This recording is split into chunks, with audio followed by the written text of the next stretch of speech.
Hi friends, welcome to our channel. ఇవాల్టి simple and tasty recipe వచ్చేసి egg gravy curry. ఇలా కొంచెం కొత్తగా టేస్టీగా ట్రై చేయండి ఫ్రెండ్స్, చాలా బాగుంటుంది. ఈ రుచికరమైన టేస్టీ ఎగ్ కర్రీని ఎలా రెడీ చేసుకోవాలి, దాని ప్రాసెస్ ఏంటని చూసేద్దాము. 6 గుడ్లని ఉడికించి పొట్టు తీసి పెట్టుకోవాలి. వాటిని నేనైతే ఇలా ప్లేట్లోకి తీసుకున్నాను. 2 ముక్కల్లాగా కట్ చేసుకోవాలి. తీసుకున్న అన్ని గుడ్లను కూడా ఇదే విధంగా కట్ చేసి పెట్టుకోవాలి.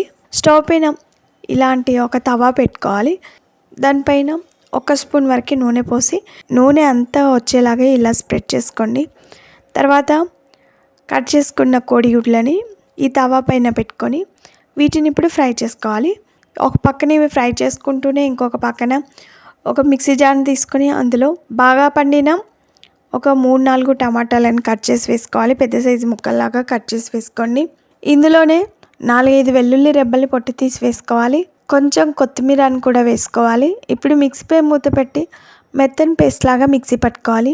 ఈ విధంగా మెత్తని పేస్ట్ లాగా మిక్సీ పట్టుకోవాలి. తవా పైన గుడ్లని ఫ్రై చేసుకుంటున్నాం కదా, ఈ విధంగా కొంచెం ఫ్రై అయిన తర్వాత ఒక 1/2 టీ స్పూన్ వరకు పసుపు, 1/2 టీ స్పూన్ వరకు కారము, 1/2 టీ స్పూన్ వరకు ఉప్పు వేసుకోవాలి. వీటిని రెండో వైపు తిప్పేసుకోవాలి. ఈ ఫ్రై చేసుకునేటప్పుడు స్టవ్ని సిమ్ టు మీడియం ఫ్లేమ్లోనే పెట్టుకోవాలండి. హై ఫ్లేమ్లో పెడితే గుడ్లు అనేది మాడిపోతాయి. వీటిని రెండో వైపు తిప్పిన తర్వాత చూడండి ఎంత కలర్ఫుల్గా ఫ్రై అయిపోయాయో. రెండో వైపు తిప్పిన తర్వాత రెండో వైపు కూడా మంచి కలర్ వచ్చేంత వరకు ఫ్రై చేసుకోవాలి. ఇలా ఎగ్స్ని మంచి కలర్ వచ్చేంత వరకు రెండు వైపులా ఫ్రై చేసుకున్న తర్వాత వీటిని పక్కన పెట్టేద్దాం. ఇప్పుడు ఈ కర్రీలోకి పోపు రెడీ చేసుకోవాలి. స్టవ్ పైన ఒక బాండి పెట్టుకొని అందులో 4 స్పూన్ల వరకు నూనె పోయాలి. నూనె వేడిన తర్వాత ఆవాలు జీలకర్ర వేసుకోవాలి. అవి చిటపట్లాడేటప్పుడు ఇందులో సన్నగా తరిగిన ఉల్లిపాయ ముక్కలు వేసుకోవాలి. ఉల్లిపాయలు పచ్చివాసన పోయేంత వరకు ఫ్రై చేసుకోవాలి. చూడండి, ఉల్లిపాయలు ఇలా పచ్చివాసన పోయి కొంచెం కలర్ మారాయి కదా. ఇప్పుడు ఇందులో 1/2 టీ స్పూన్ వరకు అల్లం వెల్లుల్లి పేస్ట్ వేసుకోవాలి. 1/2 టీ స్పూన్ వరకు పసుపు వేసుకొని ఇవన్నీ కూడా పచ్చివాసన పోయేంత వరకు బాగా ఫ్రై చేసుకోవాలి. ఇలా ఒకసారి అంతా కలిసేలాగా బాగా కలుపుకోవాలి. వీటిని కొద్దిసేపు ఫ్రై చేసుకున్న తర్వాత ఇందులో ముందుగా మిక్సీ పట్టిన ఈ టమాటో పేస్ట్ని వేసుకోవాలి. వేసిన తర్వాత ఒకసారి అంతా కలిసేలాగా బాగా కలుపుకొని పచ్చివాసన పోయేంత వరకు బాగా ఫ్రై చేసుకోవాలి. మన టమాటాలు, కొత్తిమీర ఇవన్నీ కూడా పచ్చివే తీసుకున్నాం కాబట్టి పచ్చివాసన పోయేంత వరకు బాగా ఫ్రై చేసుకోవాలి. ఈ గ్రేవీ అంతా కూడా దగ్గర పడేంత వరకు ఉడికించుకోవాలి. మధ్య మధ్యలో కలుపుతూ ఉడికించుకోండి. మూత తీసి ఒకసారి అంత కలిసేలాగా బాగా కలుపుకోవాలి. ఇలా బాగా దగ్గర పడేంత వరకు ఉడికించుకున్న తర్వాత ఇందులో 1 స్పూన్ వరకు కారము, 1/2 టీ స్పూన్ వరకు ధనియా పౌడర్, 1/2 టీ స్పూన్ వరకు గరం మసాలా వేసుకొని అంతా కలిసేలాగా బాగా కలుపుకొని ఇవన్నీ పచ్చివాసన పోయేంత వరకు బాగా ఫ్రై చేసుకోవాలి.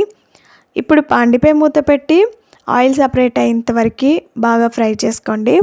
కొద్దిసేపు అయిన తర్వాత మూత తీసి అంతా కలిసేలాగా బాగా కలుపుకోవాలి. ఇలా కారం మగ్గిపోయి ఆయిల్ సపరేట్ అయ్యేటప్పుడు ఇందులో గ్రేవీకి సరిపడా నీళ్లు పోయాలి. గ్రేవీ తిక్కుగా కావాలనుకునేవారు కొన్ని నీళ్లు పోయండి. గ్రేవీ కొంచెం పలచగా కావాలనుకునేవారు ఇంకొన్ని నీళ్ళని యాడ్ చేసుకోవాలి. ఇలా నీళ్లు పోసి అంత కలిసేలాగా బాగా కలుపుకొని బాండిపై మూత పెట్టి కొద్దిసేపు ఉడికించుకోవాలి. కొద్దిసేపు అయిన తర్వాత మూత తీసి చూడండి, గ్రేవీ ఉడకడం స్టార్ట్ అయింది కదా. ఇప్పుడు ఇందులో ముందుగా తవా పైన ఫ్రై చేసి పెట్టుకున్న గుడ్లను వేసుకోవాలి. గ్రేవీలో వేసిన తర్వాత అంతా కలిసేలాగా బాగా కలుపుకోవాలి. ఇప్పుడు బాండిపై మూత పెట్టి గ్రేవీ కాస్త దగ్గర పడి ఆయిల్ పైకి వచ్చేంత వరకు ఉడికించుకోవాలి. అది కొంచెం ఉడికిన తర్వాత ఇందులో రుచికి సరిపడా ఉప్పు వేసుకోవాలి. ఉప్పు వేసిన తర్వాత అంతా కలిసేలాగా బాగా కలుపుకోండి. ఎలా పడితే అలా కలిపితే మనకి గుడ్లు విరిగిపోయే ఛాన్స్ ఉంది కాబట్టి ఇలా మామూలుగా కలుపుకొని బాండిపై మూత పెట్టి ఇంకాస్త దగ్గర పడేంత వరకు ఉడికించుకోవాలి. ఆయిల్ పైకి వచ్చేంత వరకు. కొద్దిసేపు అయిన తర్వాత స్టవ్ ఆఫ్ చేసి ఈ బాండిని పక్కన పెట్టేద్దాం. ఇప్పుడు ఈ కర్రీని అంతా కూడా బాగా కలిపి సర్వింగ్ ప్లేట్లోకి తీసుకోవడమే. చూడండి, మనకి థిక్ గ్రేవీతో ఎంతో రుచికరమైన టేస్టీ గ్రేవీ కర్రీ అయితే రెడీ అయిపోయింది. ఈ కర్రీని అంతా కూడా బౌల్లోకి కానీ ఇలా ప్లేట్లోకి కానీ తీసుకొని సర్వ్ చేసుకుంటే అంతేనండి. చూడ్డానికి ఎంతో కలర్ఫుల్గా, నోటికి ఎంతో కమ్మగా, రుచిగా, టేస్టీగా ఉండే ఎగ్ గ్రేవీ కర్రీ అయితే రెడీ అయిపోయింది. రొటీన్గా ఎప్పుడు ఒకే స్టైల్లో కాకుండా ఇలా కొంచెం కొత్తగా టేస్టీగా ట్రై చేయండి ఫ్రెండ్స్. ఇది చాలా కమ్మగా ఉంటుందండి. కర్రీ టేస్ట్ మాత్రం అదిరిపోయింది. ఈ simple and tasty egg gravy curry మీకు నచ్చిందా? ఆలస్యం చేయకుండా లైక్ చేయండి. ఫ్రెండ్స్కి కానీ రిలేటివ్స్ కానీ షేర్ చేయండి.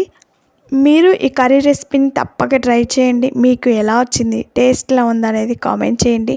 Thanks for watching. Bye bye.